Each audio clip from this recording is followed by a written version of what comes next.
आप सभी का एग्जामिनर की यूट्यूब हिस्ट्री प्लेटफॉर्म में स्वागत है। जैसा कि ये आज हम फिर क्लास स्टार्ट करने जा रहे हैं सीडीपी। जो हमने कल 15 क्वेश्चन किए थे उसी से आगे हम ये श्रृंखला बढ़ाएंगे। आज हम 16वां क्वेश्चन स्टार्ट करेंगे। उससे पहले जो भी भाई बहन चैनल पे नए हैं वो चैनल को सब्सक्राइब कर बेल आइकन दबा दें, जिससे उनको क्लास की सूचना व इन्फॉर्मेशन मिल सके। आशा आप सभी भाई बहनों ने चैनल को सब्सक्राइब और लाइक कर दिया होगा, जो भी नए भाई बहन जो चैनल में जुड़ रहे हैं। चलिए अब स्टार्ट करते हैं क्वेश्चन। ठीक है, देखिए जो भी क्वेश्चन होंगे एकदम कॉन्सेप्ट के होंगे और जो बहुत बार एग्ज़ाम में पूछे गए हैं, और उन्हीं क्वेश्चनों को लिया गया है जो अभी फ़िलहाल एग्ज़ाम हुए हैं और जो सीबीटी कंप्यूटर बेस्ड टेस्ट में।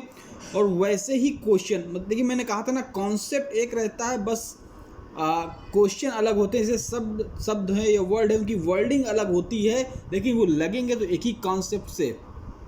अगर आप जानते हैं शिक्षक मार्गदर्शक है, सुगम करता है, तो वो वही रहेगा, चेंज नहीं होगा। आप ठीक है, तो मेरा ख्याल आप समझ रहे हैं। ठीक है, तो चलिए कॉन्सेप्ट जो समझ रहे थे फिर से हम इन्हें देखेंगे। देखिए पहला क्वेश्चन है, बालक का मानसिक स्वास्थ्य निर्भर करता है। देखिए बालक का जो मानसिक स्वास्थ्य निर्भर करता है विद्यालय पर, परिवार पर, समुदाय पर या इन सभी पर। 16 को इसका आंसर आप सभी को देना है। देखिए मानसिक स्वास्थ्य अगर बालक का, ये क्वेश्चन मेरे ख्याल से आ भी चुका है, मैं करा चुका हूँ, तो इसका आप सभी भाई बहन कमेंट पर इसका आंसर ज़रूर दे दे। बस कॉन्सेप्ट को समझें और क्वेश्चन क्लियर करें। ठीक है, अगर आप ऐसे क्वेश्चन एक दो समझ लेंगे तो जितने भी क्वेश्चन आएंगे, चाहे सीडीपी के हों चाहे हिंदी के हों, जो भी शिक्षण के क्वेश्चन होंगे आप उनको लगा लेंगे। चाहे केवीएस को हो, चाहे बिहार शिक्षक भर्ती आप दे रहे हो, कोई भी हो क्वेश्चन अगर शिक्षण के आ रहे हैं आप लगा देंगे। ठीक है, तो देखिए बालक का मानसिक स्वास्थ्य निर्भर करता है। देखिए अगर बालक का जो मानसिक स्वास्थ्य है वो निर्भर करेगा, विद्यालय पर भी करेगा, परिवार पर भी करेगा, समुदाय पर भी करेगा, तीनों पे करेगा, तो लास्ट आंसर आपका इनमें से सभी। तो मैंने कल आपको ट्रिक बताई थी कि अगर आपको नहीं, अगर पॉजिटिव क्वेश्चन निगेटिव क्वेश्चन आप नहीं छांट पाते, देखिए इसमें सभी तीनों पॉजिटिव हैं। बालक का मानसिक स्वास्थ्य, अगर वो विद्यालय जाएगा सभी लोगों से मिलेगा, और मानसिक जो स्वास्थ्य है तो विद्यालय पर बहुत से लोगों से मिलेगा। सामाजिक आप समझ रहे हैं, कल मैंने बताया था कि अगर कोई जा रहा है, कल आया था एक क्वेश्चन कि सामाजिक उसका किस पर निर्भर करेगा। ठीक है, तो अगर विद्यालय जाएगा तरह लोगों को देखेगा, मिलेगा, करेगा। ठीक है, तो मानसिक जो स्वास्थ्य है उसका निर्भर। परिवार में रहता है, वो तो बहुत ज़रूरी है। समुदाय, परिवार है, परिवार के अगल बगल के लोग हैं, पास पड़ोस के हैं, समुदाय के लोग हैं, तो वहाँ भी उसका मानसिक स्वास्थ्य निर्भर करेगा। अगर आपको नहीं आता तो मैंने कहा था 99% अभी तक मैंने जितने लगाए हैं क्वेश्चन, सभी में आंसर नंबर डी, मतलब इनमें से सभी। अगर कोई भी आपको क्वेश्चन मिल रहा है, अगर उस पर इनमें से सभी लिखा है, आँख मूंद कर लगा दीजिए, आपका सही हो जाएगा। 99% मैं गारंटी दे रहा हूँ। ठीक है, इसीलिए इनमें सभी दिया जाता है। ठीक है, चलिए इसको बताइए, हस्तशिल्प की शिक्षा दी जानी चाहिए समान बालक को, पिछड़े बालक को, मंदबुद्धि बालक को या प्रखर बुद्धि बालक को। तो हस्तशिल्प आप जानते हैं कि हाथों से जो कलाकारी होती है, हस्तशिल्प की जो शिक्षा दी जाती है, तो किसको देनी चाहिए। तो कमेंट बॉक्स में आप इसका आंसर दे सकते हैं। 17 का ABC कर सामान्य, पिछड़े, मंद बुद्धि बालक या प्रखर बुद्धि बालक को। देखिए जो हस्तशिल्प शिक्षा दी जानी चाहिए, वो इसका राइट आंसर हो जाएगा पिछड़े बालक को। चलिए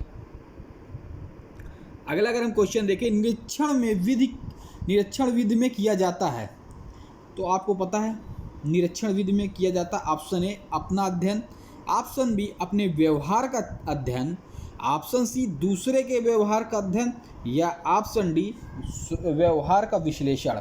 तो आप जानते हैं अगर हम किसी जगह निरीक्षण करने जाते हैं, अगर हम कक्षा में निरीक्षण करने गए तो छात्रों का ही तो व्यवहार का अध्ययन करेंगे, अपना तो नहीं करेंगे। तो देखिए इसमें अगर जो राइट आंसर होगा, छात्रों का मतलब अपना नहीं करेंगे, दूसरे के व्यवहारों का अध्ययन करेंगे, तो यहीं आपका सी राइट आंसर हो जाएगा।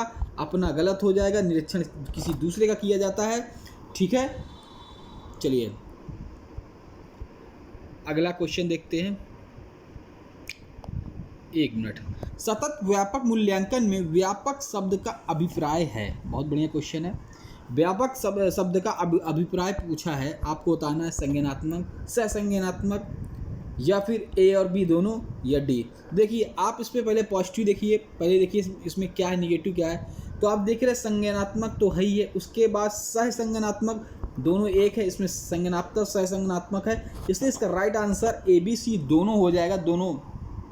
ठीक है, आपने क्या लगाया तो ज़रूर बताइएगा। देखिए क्वेश्चन पहचानने की ट्रिक है, मैं बता रहा हूँ, इससे आपको पहचानना चाहिए।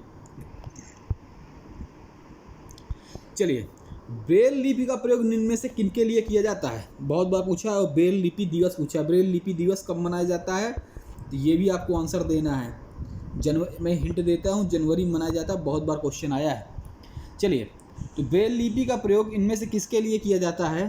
शारीरिक निषक, दृष्टबाधित, वचनबाधित, या इनमें से कोई नहीं। 20वें का राइट आंसर आप लोग देते हैं। जो ब्रेल लिपि का वही प्रयोग करते हैं, ठीक है, जो दृष्टबाधित होते हैं, जो देख नहीं पाते।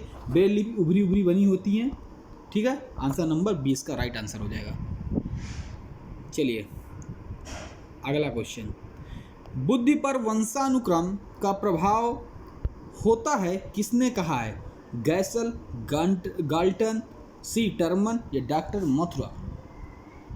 21वां को आपको बताना है, ए बी सी डी में कौन सा आपका राइट आंसर हो जाएगा। चलिए इसका बताइए आप सभी। तो देखिए, बुद्धि का वंशाक्रम का प्रभाव होता है किसने कहा है? तो ये कहा है गैसल ने नहीं, ना गाल्टन, टर्मन ने कहा है। आपका राइट आंसर सी हो जाएगा। चलिए 22वां, मनुष्य का व्यवहार मुख्यतः किससे प्रेरित होता है?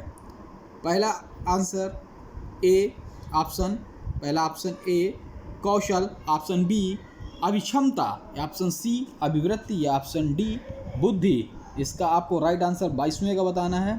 चलिए 22वें का आपको राइट आंसर। तो देखिए, मनुष्य का व्यवहार मुख्यतः जो प्रेरित होता है कौशल से नहीं, अभिक्षमता अभिवृत्ति से नहीं, बुद्धि अगर आपने लगा दी, इसमें सभी आ जाएंगे। इसका राइट आंसर डी हो जाएगा। आपने क्या लगाया तो ज़रूर बताइएगा। चलिए, व्यक्ति से संवाद करने की क्रिया क्या कहलाती है? तो अगर आप एक व्यक्ति से संवाद कर रहे हैं, क्रिया क्या? संप्रेषण, ग्रहता, प्रदाता, संचारकर्ता। तो आप संप्रेषण एक दूसरे से अगर आप बात कर रहे हैं, संवाद कर रहे हैं, तो संप्रेषण हो जाएगा। आपका राइट आंसर ए हो जाएगा। आपने क्या लगाया ज़रूर बताइएगा। 24वां देखते हैं, शिक्षा मनोविज्ञान का अध्ययन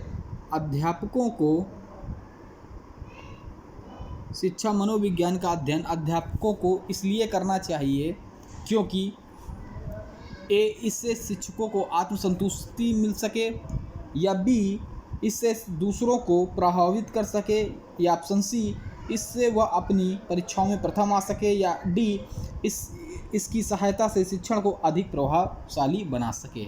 देखिए, अगर शिक्षा मनोविज्ञान अध्ययन अध्यापकों को इसलिए करना चाहिए, इससे आत्मसंतुष्टि, भाई ये तो निगेटिव चला गया भाई। अगर आत्मसंतुष्टि के लिए हम काम करेंगे, भाई हम पढ़ाने के लिए काम करते हैं उसका पॉजिटिव रिजल्ट मिले, अपनी आत्मसंतुष्टि के लिए तो काम नहीं कर सकते कि ये संतुष्टि मिल गई। किसी चीज़ करते हैं कि उसका हमें रिजल्ट मिले और कितना प्रभावी है, तो गलत। इससे दूसरों को प्रभावित कर सके, तो किसी विद्यालय में अगर हम जाते हैं, या शिक्षा मनोविज्ञान का अध्ययन अध्यापक इसलिए करता है किसी दूसरे को प्रभावित कर सके। ये भी निगेटिव, क्यों प्रभावित करना भाई? इससे वो अपनी परीक्षा में प्रथम आ सके, वो प्रथम आ सके, इसलिए वो मनोविज्ञान का, ये भी गलत है, ये भी उचित नहीं है। अगर इसमें पॉजिटिव आंसर आपको एक ही मिला जो मैंने डी बताया था, इसकी सहायता से वो अपने शिक्षण को अधिक प्रभावशाली बना सके। कोई चीज़ ऐसा करना जिससे वो अपनी पढ़ाने के तरीक़ों को और निखार सके और अच्छा बना सके, तो ये डी आंसर इसका राइट हो जाएगा। आपने क्या लगाया था? देखिए, आपको खाली समझना है, पकड़ना है, सिर्फ पकड़ना है आपको। आपको सिर्फ, मेरे कहने का मतलब है, आंसर और कॉन्सेप्ट समझना है। कॉन्सेप्ट समझकर आपको आंसर देना है।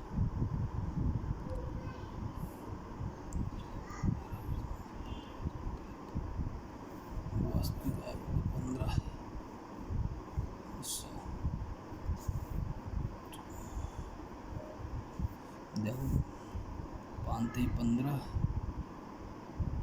15 3 3 आवा 3 चौक 12 4 20 30 है का राइट आंसर ये।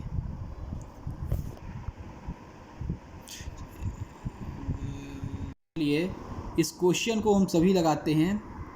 इस पे लिखा हुआ है एक बालक की वास्तविक आयु 12 वर्ष है तथा मानसिक आयु 15 वर्ष है, उसकी बुद्धि लब्धि क्या होगी। तो देखिए अगर इसको हम लोग सॉल्व करना चाहें, जिन्होंने अभी तक इसको सॉल्व नहीं किया है वो भी देख ले कैसे सॉल्व होता है ये क्वेश्चन।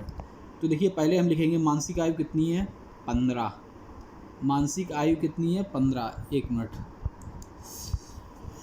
मानसिक आयु है 15, थोड़ा बड़ा बड़ा लिखते हैं, बटे वास्तविक आयु अगर देखें 12 गुणे 100, इसको हम लोग काट देते हैं 3 से, 3 चौक 12, 3 पचे 15, 3 चौक 12, 3 से काटा और ऊपर 3 पचे 15 काटा, 4 से इसको हमने काटा, 4 दूनी 8, बचा 2, 4 पंचे 20 और 5 25 गुणे 5 ऊपर बचा 25, इधर 5 25 गुणे 5 अगर हमने करते हैं तो 125 आ जाता है। राइट आंसर हमारा 125 हो जाएगा। ये 5 बता इधर 25, इन दोनों गुणा हो गया 125, इसका राइट आंसर ए हो जाएगा। मेरे ख्याल से आप सभी को समझ में आ गया होगा। चलिए अगला क्वेश्चन देखते हैं। प्राथमिक शिक्षा में मदद करता है बच्चे का समाजीकरण, बच्चे का लोकतांत्रिककरण, सी पाठ्यक्रम की समझ, या डी इनमें से सभी। इसका राइट आंसर आप सभी को देना है 27वें का। चलिए आप सभी दे दीजिए।